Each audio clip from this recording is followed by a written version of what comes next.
दर्शकबिनहरू यता भने कान्छीको सानो छोरी आमा बिना कति अधुरो हुन्छ, आमा बिना कति तडपिन्छन् भन्ने कुरा स्पष्ट देखाइएको छ। आमा नभएको बेला उनी कति रोइन्, उनी कति भेला आमाको भनेर दृश्य पनि देखाइराखेको छन्। र अन्ततः कान्छी घर पुगिसकेकी छन्, घर फर्किसकेकी छन्। उनको नानो छोरीलाई, उनको सानो छोरीलाई आफ्नो काखमा राखेर आफू अंगालोमा हालेर उनले बेरिराखेकी छन्। दर्शकबिनहरू कान्छीले जति गर्दा पनि उनको आमाको अगाडि, उनको सासू आमाको अगाडि कहिले राम्रो भइनन्। अझ पनि यति धेरै दुःख खप्दा पनि, यति धेरै पीडा खपिरहेको समयमा उनलाई चाहिँ नाना थरीका कुरा सुनाइराखेकी छन्। कहाँ गइस्, कोसँग गइस्, यति सानी फुच्ची राखेर त कोसँग बसेसिस् भनेर सासू आमाले चाहिँ उनलाई नाना थरी भनिराखेकी छन्।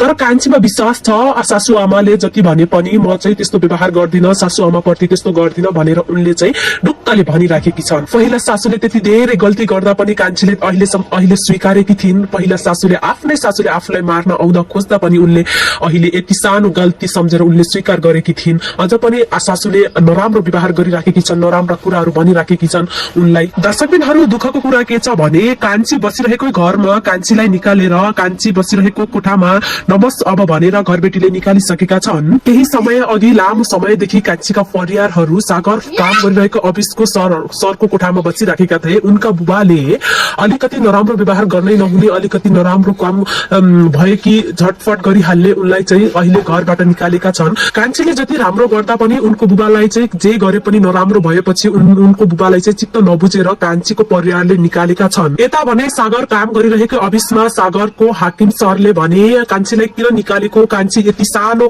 बच्चा देख्नु भएन, कान्छी चाहिँ यति सानो बच्चा लिएर कहाँ जान्छन्, कोले चाहिँ कोठा दिन्छन्, किन निकाल्नु भएको बुबा भनेर उनी चाहिँ आफ्नो बुबासँग लडेर उनी चाहिँ आफ्नो बुबालाई निकालेर कान्छीलाई भित्राएका छन्। हुन पनि दर्शकबिनहरू कान्छी त्यति सानी बच्चा लिएर कहाँ जान्छन् होला, त्यही पनि उनको देवर छन्, उनको आमा छन्, आफू छन्, त्यतिका परिवार लिएर उनी अहिले कहाँ जान्छन्। न त उनले कोठा नै खोजेको छन्, न त उनले केही नै गरेको छन्। उनी दुःखमा छन्, उनी दरारमा छन्, उनी चाहिँ एकदमै समस्यामा परेको बेला यस्तो नगर्नु पर्ने हो। उनको बुबाले चाहिँ यस्तो गरिसकेपछि उनको बुबालाई चाहिँ निकालिदिएका हुन्। दर्शकबिनहरू बाउछोराको सानो झगडाले गर्दा बाउले चाहिँ घर छोडेर गइसकेका छन्। अब उनी कहाँ जान्छन्, के गर्छन्, अब भने अर्को भागमा हेर्नु होला।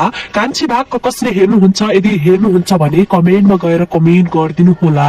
दर्शकबिनहरू हाम्रो च्यानललाई सब्स्क्राइब गर्नु भएको छैन भने सब्स्क्राइब गरी हामीसँगै जोडिनु होला, ताकि हामीले अपलोड गरेको नयाँ भिडियो तपाईहरुमा पुगोस्।